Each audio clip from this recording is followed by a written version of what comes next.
Hi guys. I'm in the bathroom again. Seems like I'm always in the bathroom. Now this is my bathtub.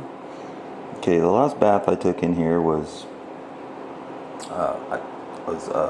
copper chloride added to the water, and then I took epsom salt that had some lavender, and I added it to the water most recently. Before that, it was just copper chloride added to the water. After adding the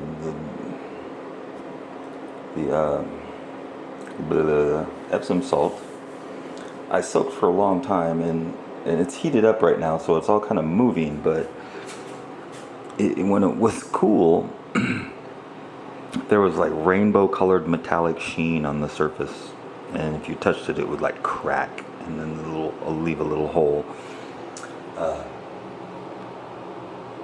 Look at this stuff move. Now that it's heated up, it's in little bitty. Look at the pattern. It's like it's interesting.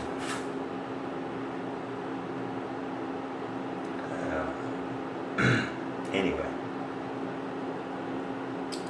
yeah, this is like. Of course, these are induction heaters down here. I have two new waves. Since this is a cast iron tub, you just put the new waves up to it, and they heat the tub directly. So you don't have any hot elements down there. Pretty clever. If you got some new waves, people don't realize how cool those things are, and they just take them and they throw them into the Goodwill. So if you go to the Goodwill, especially like at the outlet, because people don't buy them at the regular Goodwill either. They think, oh, what are these dumb things, right? I'm gonna go home and cook on my burner element that's super inefficient. These things are awesome. New Wave and New Wave 2. This one here, it's at 425. It's been a little hashed on. Yeah, I've had it for a few years, and it was in the garage and all over the place, and actually had to rewire the cord because it got broke. And it only goes up to 425. It usually wants to not go to sear. This one is in pretty good shape. I got the Goodwill for $5. Sear. Bam, on. Takes a couple hours to get it hot. This is like looking at cloud patterns though. It's like, it's swirling this way here, and this way here, and this way here, and this way here. It's just crazy. What it looks like places.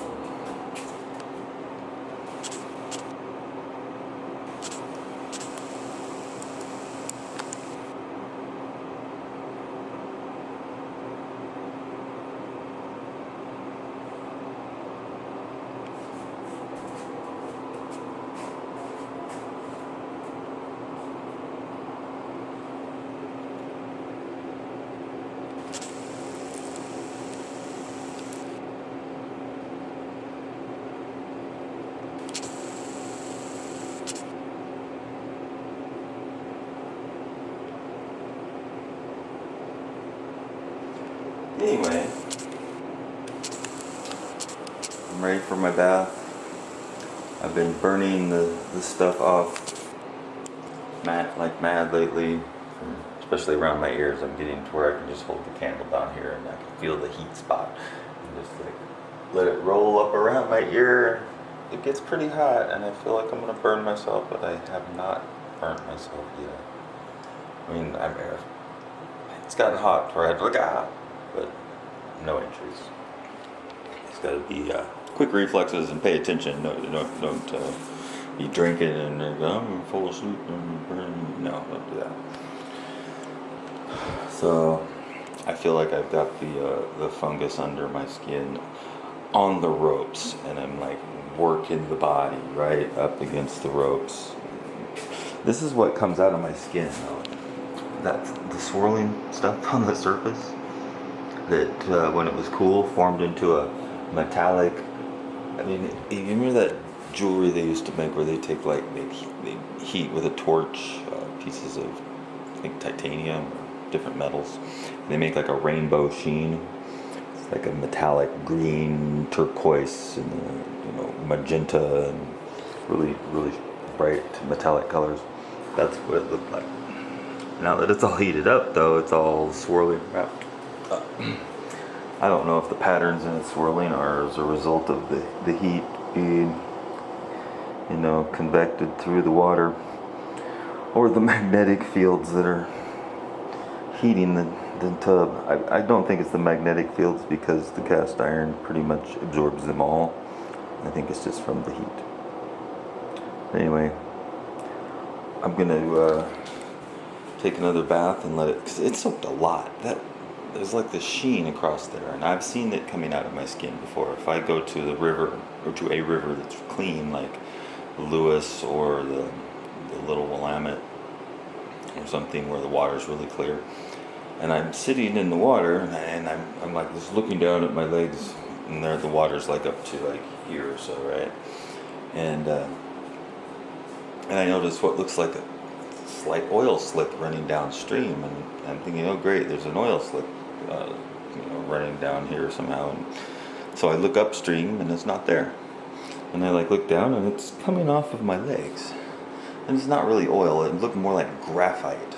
And it, in the bright sunshine that day, it was, you could see little reflected bluish, gray, green off of the surface.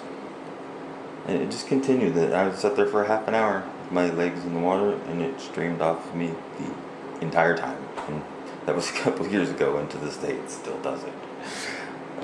It's not oils off of my skin. It's like a metallic stream, very similar to this stuff that's swirling around like crazy. The stuff in the bottom is a mud. It's not really mud, but it's kind of a clay. Check it. I got this from the Lewis River. This is volcanic ash clay. I don't know exactly how they form. They must be, from pyroclastic flow or something. Most of the time, they look like they're dissolving on the floor of the stream bed, the riverbed. I found one that had a rock hard casing on the outside of it recently. It was the first one I'd seen like that. So normally the casings, I guess, get broke up and become little pebbles and sand and whatnot. And I just find the mud, and so I take the mud. The mud's ultra fine. It's got a quartz, ultra fine, tiny little flakes in it. It doesn't seem to be very magnetic, but it's definitely like electric, piezoelectric. This mud here, you take a bath or a shower with it, you can just kind of use it like soap. What do you think you're doing? And it will bond to your skin wherever the fungus is living at under your skin. And so slather up with this, and it makes like almost like a soapy lather, except there's no bubbles, but it's like a thick goopy lather. And you can rinse it off, but after you dry off and everything, later on you can look at your skin and you can notice the areas where I have issues, like around my wrists or down the tops of my arms, which is it's pretty much everywhere. There's this splotchiness, right? The dirt in this mud is colored the skin there. It looks slightly tan, like the color of the dirt is. And I believe that it stays there. It bonds itself to the fungus that's in the skin, and it doesn't come back off until it takes some of the fungus with it, which is awesome. It's just one of the aspects of the mud baths. Like mud, I need to have a proper mud bath. But the closest next thing I do right now is I get a shower with a chair, so I'll just sit out and I'll just slather up with the mud and let it sit on there for a while. It's kind of the same as a mud bath. So anyway, I'm gonna end this video and I'll be back.